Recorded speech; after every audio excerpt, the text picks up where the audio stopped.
काय मागणी तुमची? कल्याणपूर्वीमध्ये अतिशय दुःखद आणि दुर्दैवी अशी घटना कल्याणपूर्वीमध्ये झालेली आहे. त्याच्यामध्ये भरपूर मोठी दुर्घटना कल्याणमध्ये झालेली आहे.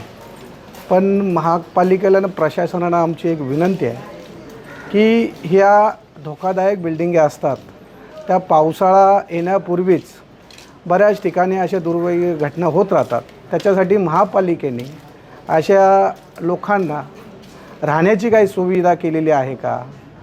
अत्यंत निंदनीय गोष्ट आहे की आत्ताच्या जे लोकांना शाळेमध्ये राहण्याची व्यवस्था करावी लागत. मी प्रशासनानं आयुक्तांना विनंती करेल की ज्याच्यावर दुःखाचं डोंगर कोसळलेलं आहे अशा व्यक्तींना तुम्ही शाळेमध्ये न ठेवता महापालिकेने तात्काळ त्यांची काहीतरी सुविधा उपलब्ध करायला पाहिजे. नसेल तर एक शासनाच्या अधिकाऱ्याने एक रात्र तिथे शाळेमध्ये राहूनसुद्धा दाखवावं ही विनंती आहे. निंदनीय गोष्ट आहे. महापालिकेला लोकांना ठेवण्यासाठी पर्यायी जागा नसली आणि शाळा हे ऑप्शन आहे. ही निंदनीय गोष्ट आहे. एवढंच बोलतो.